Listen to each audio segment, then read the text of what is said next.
and welcome to a new episode of Money Means Business. Today we do have very important files to discuss. But before we go to our files and before to go to my dear guest live here in the studio, let's say that what we have witnessed only an hour ago, the celebration which took place in the new administrative capital, in the City of Arts and Culture, attended by President Abdel Fattah al-Sisi, it was a message sent to the whole world that Egypt is the land of peace, the nation of peace.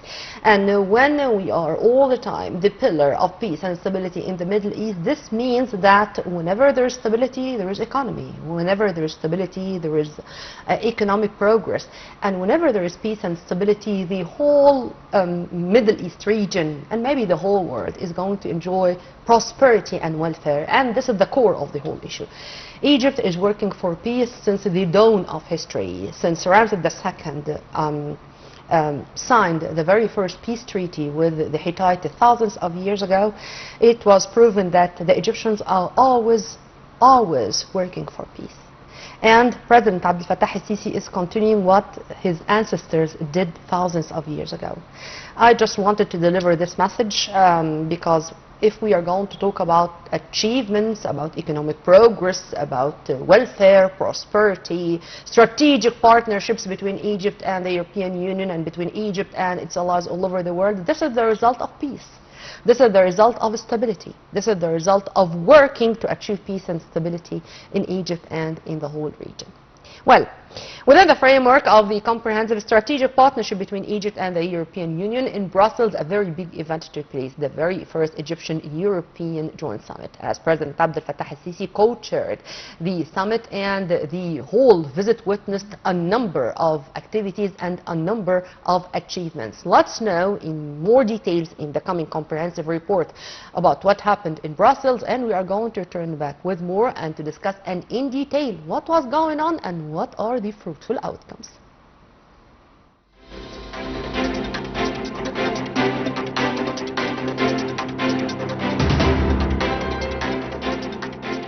According to a joint statement released by the Ministries of Finance and Investment, Foreign Trade, that the Egyptian government has unveiled a new project aimed at improving export procedures and the overall work environment at the nation's ports. The initiative's first phase involves the deployment of advanced inspection and clearance units within export zones to enhance logistical efficiency. These newly designed units are environmentally friendly and scalable, enabling expansion in response to the country's growing export activity. Finance Minister Ahmed Kojak and Investment and Foreign Trade Minister Hassan al-Khatib confirmed that efforts are underway to modernize Egypt's export infrastructure in a model similar to the logistics service centers established for import operations. The goal, they noted, is to create an integrated export ecosystem aligned with international best practices and global trade standards, ensuring smoother and more efficient procedures for exporters. This initiative comes as the government increased export support allocations to 45 billion Egyptian pound in the current fiscal year, underscoring its commitment to enhancing the global competitiveness of Egyptian products. The ministers further explained that export procedures will be digitally re-engineered to speed up documentation processes and reduce operational costs, while artificial intelligence technologies will play a greater role in streamlining workflows and simplifying customs operations. They also highlighted that the Nafiza digital platform now spans over 130 custom sites and connects 35 government entities electronically, marking a major step toward seamless trade facilitation and greater efficiency across Egypt's port network.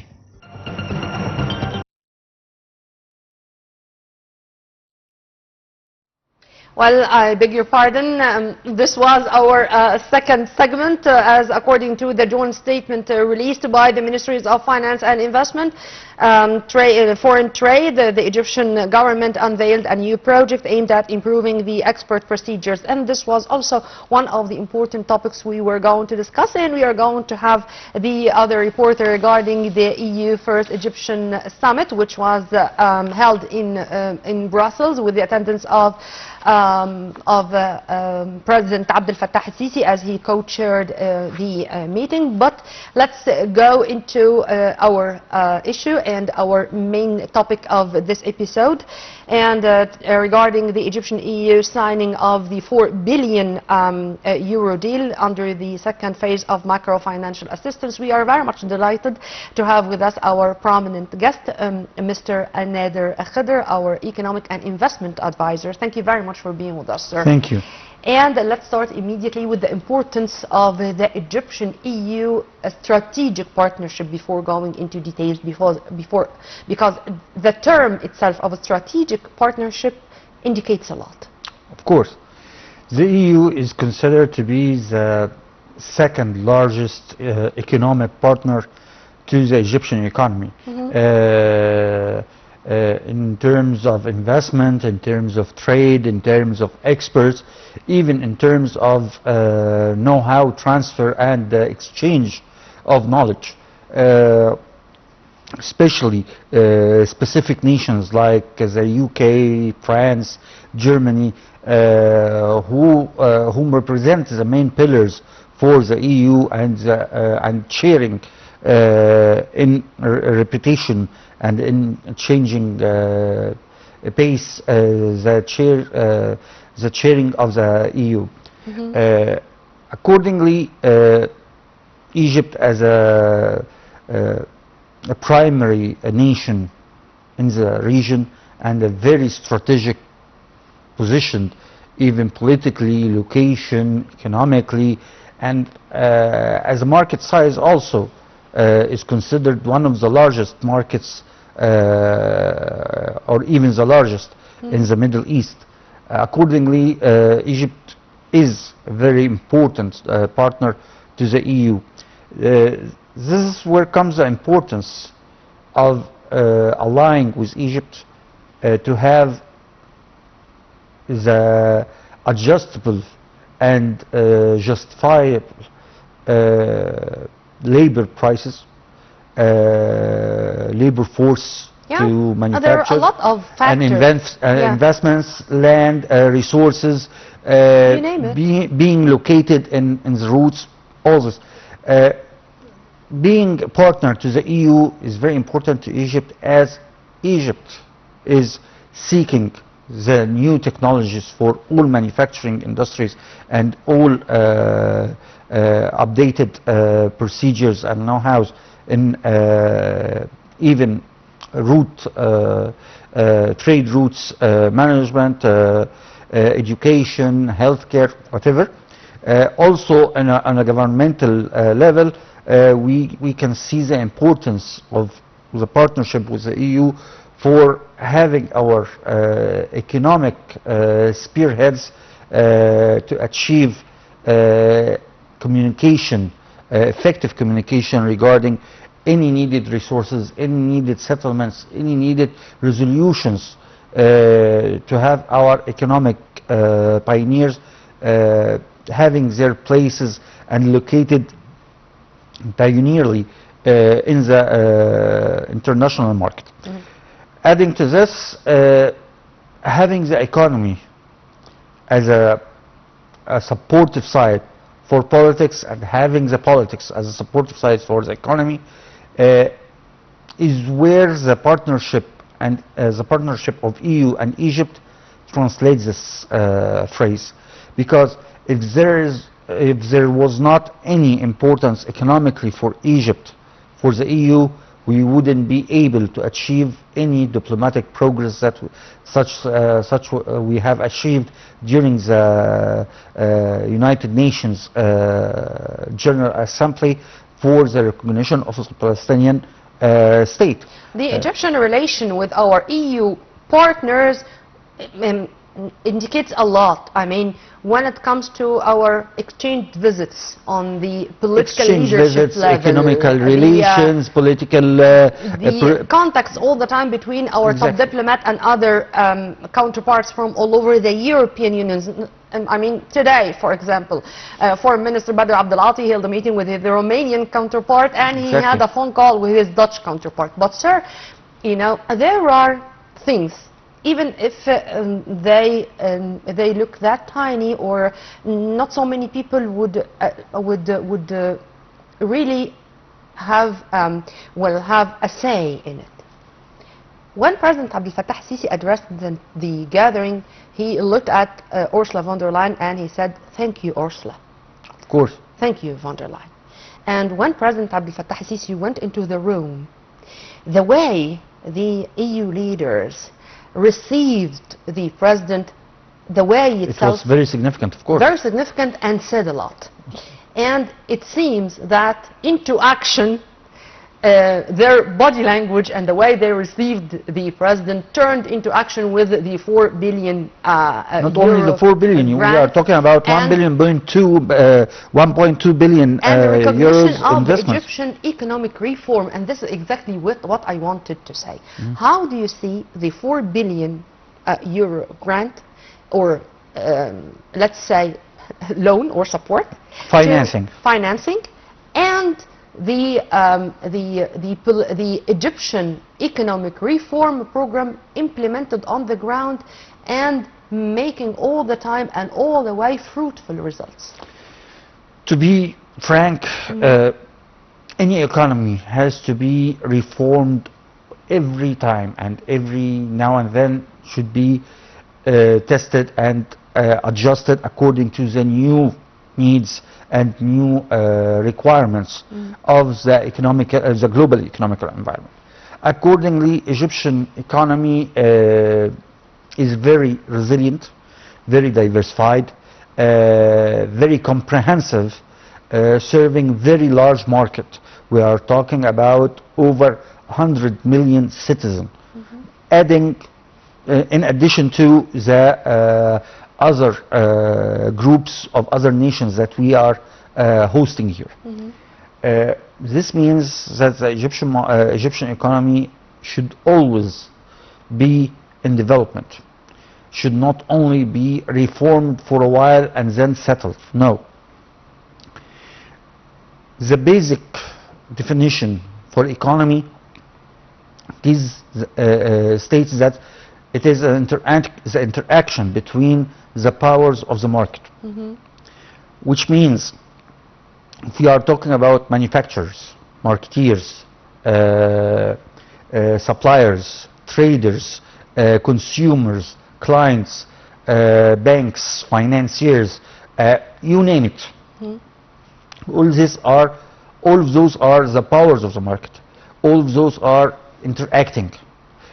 External environment, which is the global economic environment, applies certain pressures on us, applies certain criteria for us to continue merging with them, not to be excluded.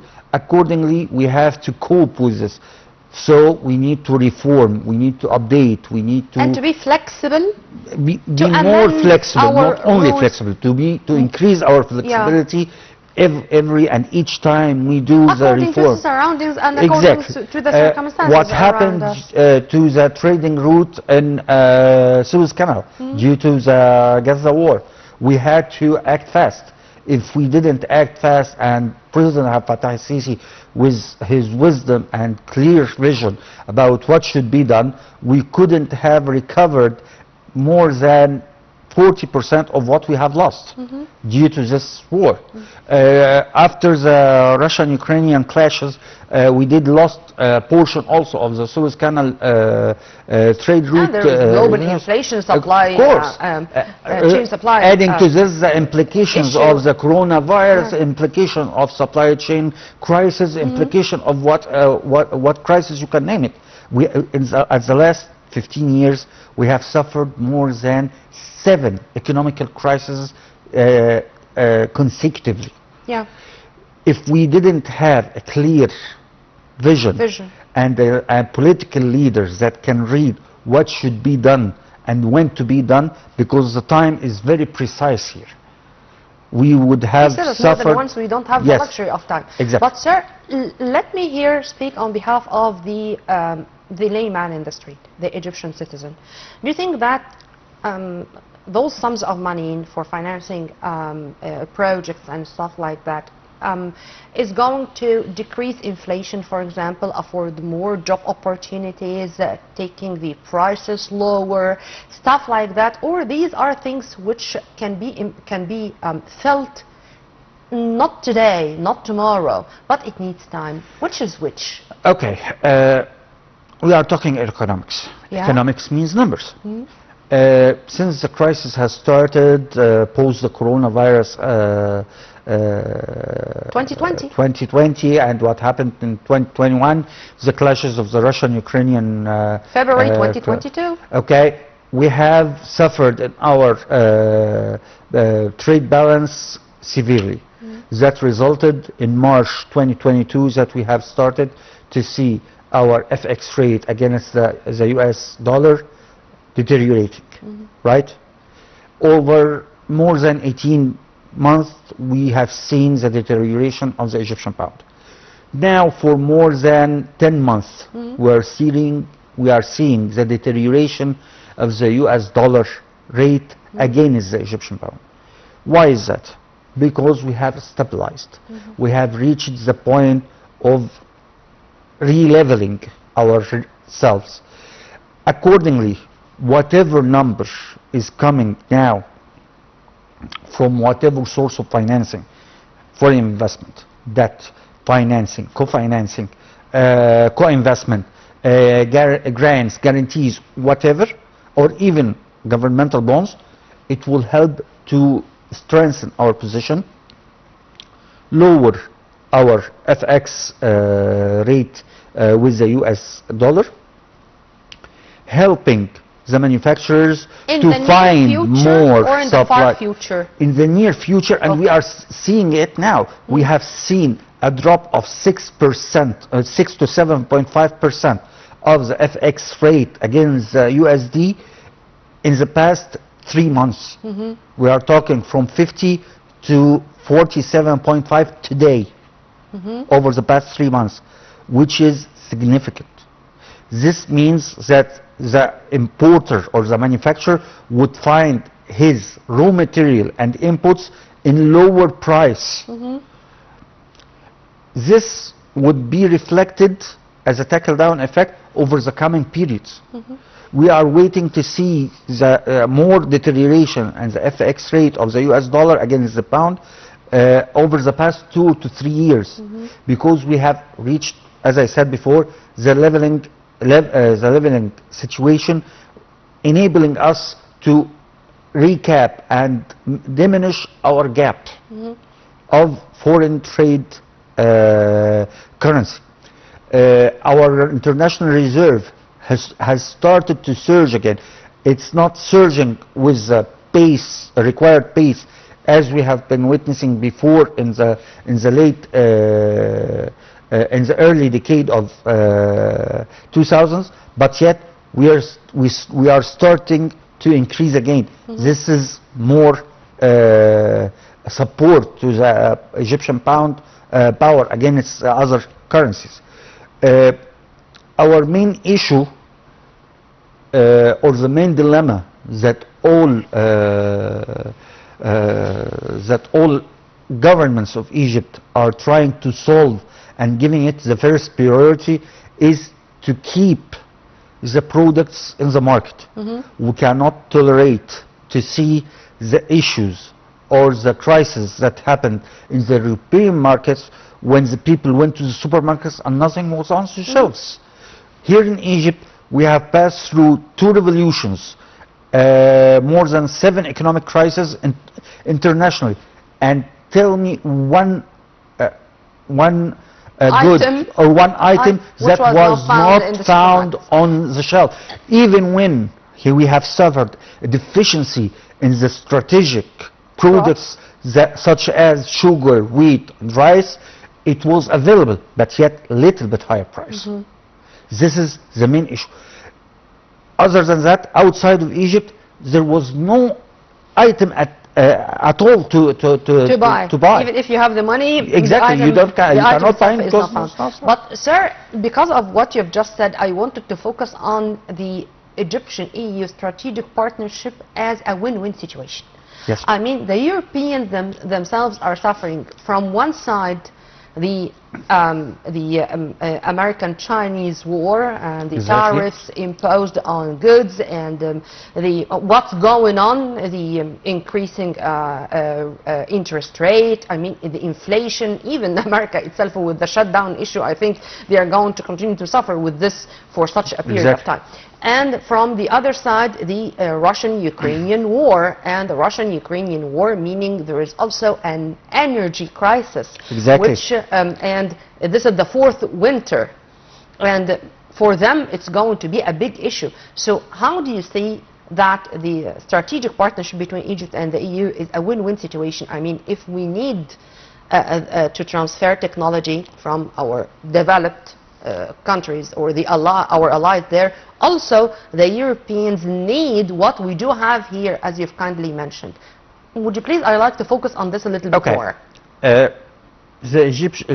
European continent as a whole have realized recently, specifically after the halfway of the first Trump period or term in the Oval Office, they have realized clearly that they cannot have their table standing on one leg, which is the economic relationship with the US, or even having their energy table lying on one leg, which is the energy ties with the Russians. Accordingly, we have proposed ourselves as a replacement for both economical and manufactural relations with the US and energy substitute with various solutions for exports to the European continent. I don't want to say the other terminology for the continent, which is the old continent in our economy. The age categories they have, yes, it's the old continent. Exactly. Yeah. This is another reason that they need Egypt and the Middle East, because our age brackets within the labor force age bracket is very, very high. We are talking about 56% between 15 to 55. Yeah. This gives a highly potential market for selection and having calibers for their needs and their operations. We are talking there, and they are talking there in Europe about the fourth revolution, the fourth industrial revolution. The fourth industrial revolution serves more the populations that suffer from aging, suffer from low labor force, suffer from low land, suffer from low productivity. However, here in Egypt, the situation is exactly the opposite. Accordingly, they can have and select whatever they need and exchange with us whatever we need. Accordingly, this is the strategic partnership that we are talking about. An integrated economy. Exactly. Yeah. An integrated partnership, not only an integrated economy, because as I have mentioned earlier, politics support economy, economy supports politics. If there is anyone is not important, the other would suffer a lot. For definite. Accordingly, Egyptian strategic partnership is the reflection of the double-faced coin of politics and economy with the East. How this is going to be reflected on the ground on attracting more foreign direct investment to Egypt, particularly from the European Union? It's already have been reflected in the Brussels visit. No, we have, as I have said, we have 1.2 million as a total submission. To continue my question, for example, we do have a Russian industrial zone in the Suez Canal corridor. corridor. How about having so many other industrial zones from all over the world, and in specific here coming from the European continent, to have a German, for example, industrial, a British, a French. Suez Canal Economic Corridor and zone already have 5 different national or nations having their economic zones there. Chinese, German, Russian, and Turkish, and I presume French. I presume, I don't remember exactly. But what I know for fact, there are 5 nations having that. Adding to this, 8 specific economic regions and zones. 2 of them are Arabians in the West Desert. Currently, I think the CEO of the GAFI is discussing with 3 or 4 countries. This is why he's having so many travels around the Europe continent regarding having water desalination, byproducts from nuclear power industries, and byproducts from agricultural industries, for having economic zones, specific economic zones, according to the laws, to be integrated within the desert backyards of the Delta and Alexandria governorates. So, if in total we are looking around 17 to 20 nations or economic zones that could be located and integrated overall Egypt.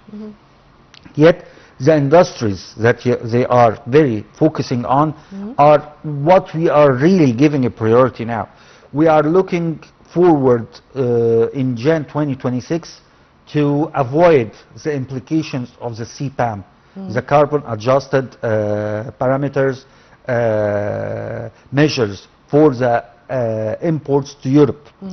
Accordingly, we are increasing our investments and increasing the marketing of investments in green and electrical industries or eco-friendly industries.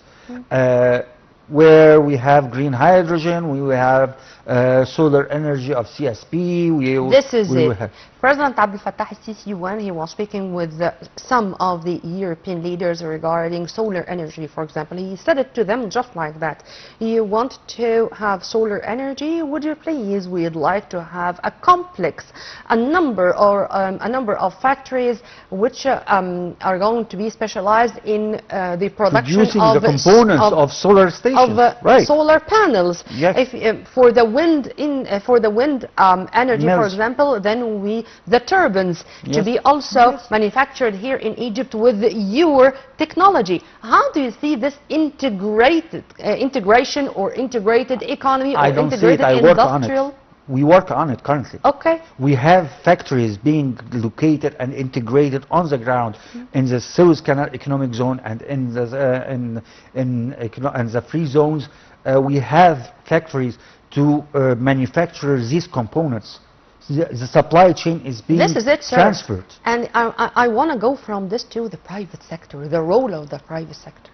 The role of the private sector will not come unless Egypt's government has the will, and it has the will, to collaborate with the private sector in many forums to integrate such factories and facilities.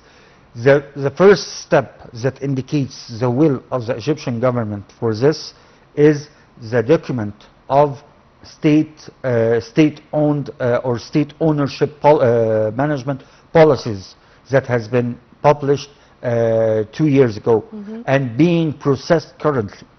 There are main sectors that stated that the Egyptian government or the cabinet will not continue to increase its investments. However, it will start selling part of its investments in it to the private sector to be partners with them in regard to enable the know-how transfer and to enable the labor relocating for it and training of labor for it.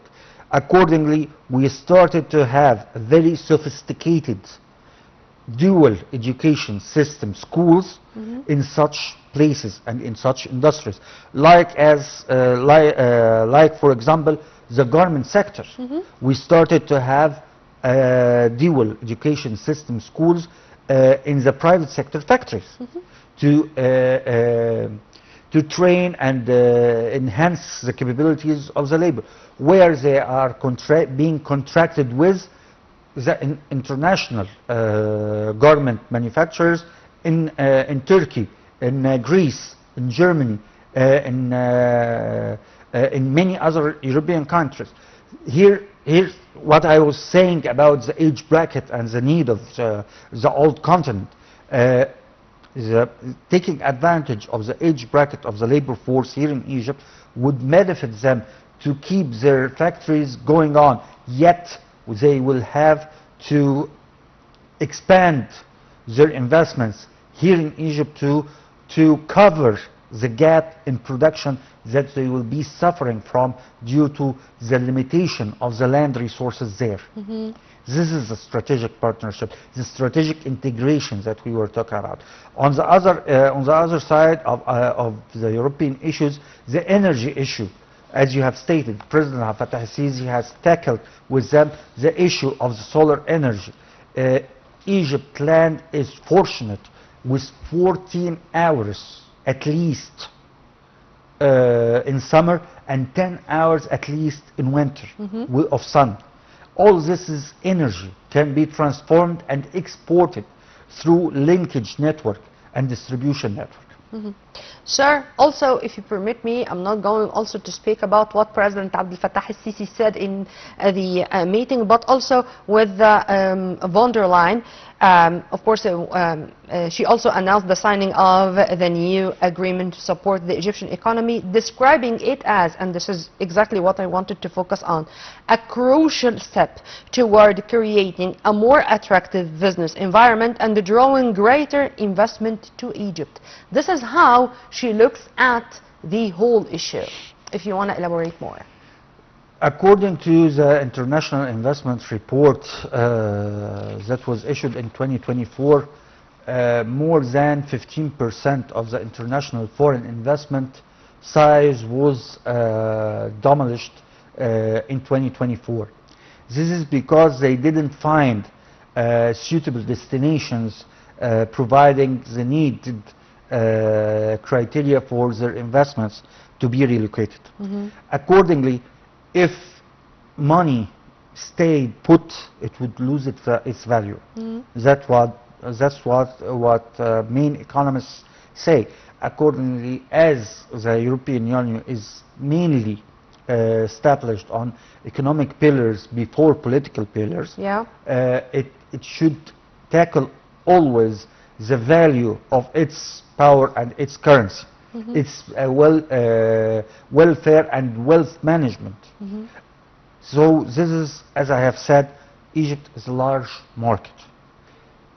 Need a lot of products and items where manufacturers can find a heaven of selling market. Yet there are some red tape obstacles, regulatory obstacles. So the agreement of enhancing and supporting the Egyptian economy comes within the efforts of the Egyptian cabinet for economic reform and enhancement of the main 5 pillars to achieve higher investment in main sectors such as technology, manufacturing at its byproducts. Defense and security too. Defense and security, of course, but this is other side, but it cannot be separated from what we are talking about. But yet we are talking about... It's a 19-page document revealed in the summit, sir. Yes. Sir, I have only 3 minutes, and I intended, or I wanted to have a quick look at what the Americans are suffering right now. Not only the shutdown, and not only the expected meeting between American President Donald Trump and his Chinese counterpart Xi Jinping in the APEC summit, because to avoid or to put an end to the trade war, I think this should have some positive results on the global economy at large. And there is the domino effect. Now we are pretty sure that what's going on in America or in China is going to have its impact here in Egypt or in any other part of the world. In a nutshell, give me your vision regarding the tomorrow of the economic relations between the two big powers, the United States and China. We are seeking substitutes. We are breaking the chain. We will not stay put in the same ring. If the war will continue or being subsidized between China and the US, we will not wait for that. We will find our trade war.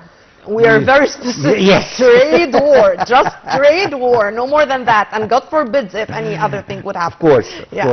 So, as I have said in the beginning of the episode, President Abdel Fattah al-Sisi is a very visionary political leader.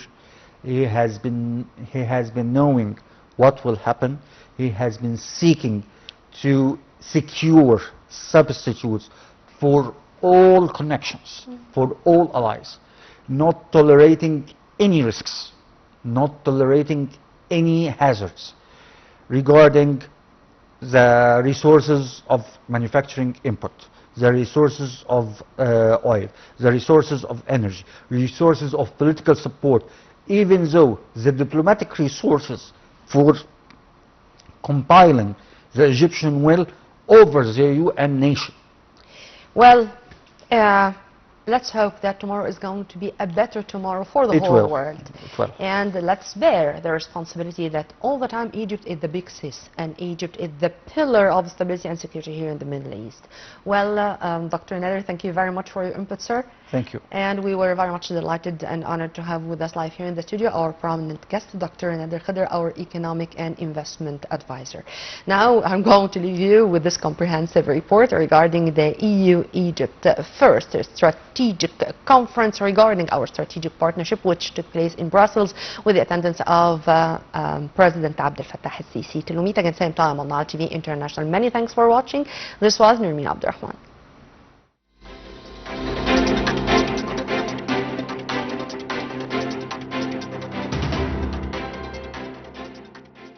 President Abdel Fattah al-Sisi, European Commission President Ursula von der Leyen, and European Council President Antonio Costa witnessed the signing of several agreements during the first Egypt-European Union summit in Brussels on Wednesday, with both sides agreeing to convene the next summit in Egypt in 2027. Von der Leyen announced the signing of a new €4 billion agreement to support the Egyptian economy, describing it as a crucial step toward creating a more attractive business environment and drawing greater investment to Egypt. She said that this is excellent news for Egypt's economic potential and future growth, adding that the summit marked a significant milestone in deepening our partnership. In March 2024, Egypt and the EU signed a strategic and comprehensive partnership in Cairo, built around 6 pillars: political relations, economic stability, trade and investment, migration and mobility, security and human capital. The deal is backed by a €7.4 billion package for 2024-2027 to support Egypt's economic recovery and development. According to a joint statement, the agreement signed on Wednesday aimed to expand cooperation across key sectors and reinforce a shared commitment to long-term stability, peace, security and prosperity, as well as to the universal values of democracy, the rule of law and respect for human rights and fundamental freedoms. At the Brussels summit, both sides formalized Egypt's participation in Horizon Europe, the EU's flagship research, an innovation program allowing Egyptian researchers and institutions to lead projects and strengthen national research capacity. They also reaffirmed commitment to a comprehensive approach to migration governance, pledging to work together on creating structured, fair, and regular migration pathways, while continuing cooperation on border management, search and rescue, and efforts to combat migrant smuggling. The 19-page document revealed that both sides have agreed to strengthen cooperation on security and defense, including the launch of preliminary discussions to establish an EU-Egypt security and defense dialogue. In addition, the working arrangement between Europe and Egypt's Ministry of Interior, signed in 2025, is being put into operation. Talks at the summit centered on regional security and the situation in Gaza, with the document recognizing Egypt's essential role in promoting stability through peace initiatives and conflict resolution efforts in the region.